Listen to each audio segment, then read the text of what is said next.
Okay, the chair now recognizes himself for an opening statement. Let me welcome the witnesses to this hearing on legislation to update the process under the Clean Air Act for setting and implementing national ambient air quality standards, NAAQS. The Clean Air Act requires the promulgation of NAAQS for six criteria. Air pollutants, sulfur dioxide, particulate matter, nitrogen dioxide, carbon monoxide, ozone, and lead. Under the current structure of the statute, EPA is required to review periodically the scientific data upon which the NAAQS are based and revise the standards if necessary to maintain an adequate margin of safety that is requested to protect public health. Today we will hear testimony and receive feedback on the Air Quality Standards Implementation Act of 2024. This discussion draft would update how the standards are reviewed and implemented and provide more clarity in the law to enable better control of harmful emissions like wildfire smoke. This hearing is one of the utmost importance to many districts across the country. Southeast Georgia, where I'm from, is poised for a manufacturing boom. Our favorable climate, access to ports, low electricity rates, and welcoming businesses environment have made it one of the best places to invest in the country.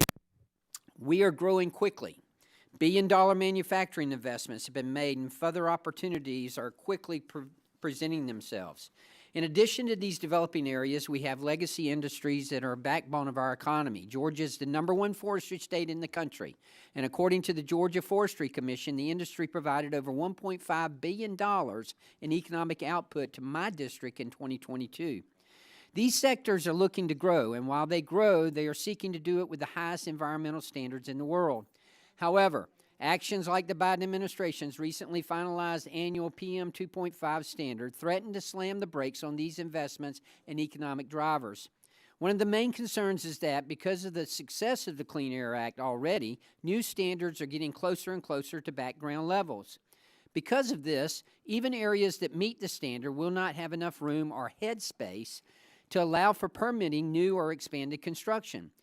This recent action by the EPA is counterproductive to our goals of onshoring supply chains and boosting American manufacturing.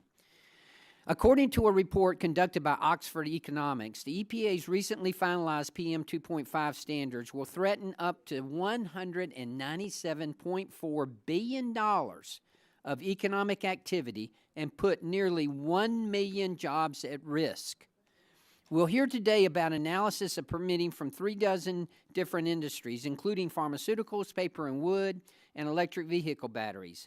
The analysis shows that the recently finalized PM 2.5 standard would result in the failure to permit nearly 80% of those projects.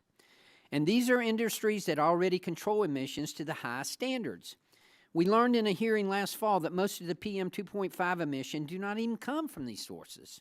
After 40 years, something is not working with our system to set and enforce standards. The Clean Air Act was not established to kill American productivity and prosperity. It was established to enhance our success. We must make practical reforms to ensure the NAAQS process works in a way that makes sense. It should reflect the experience of 40 years of implementing air quality standards.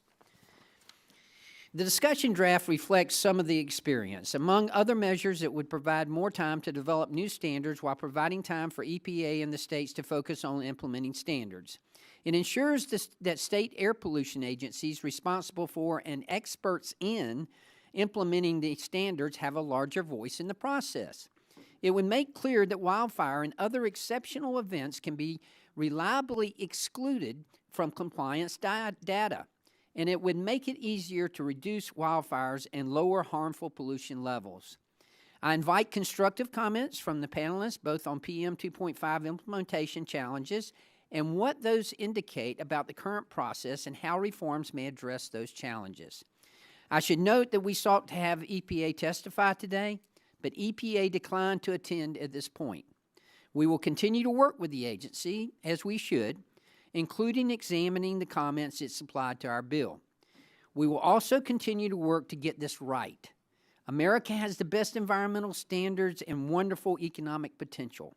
We will work to make sure this remains the case going forward.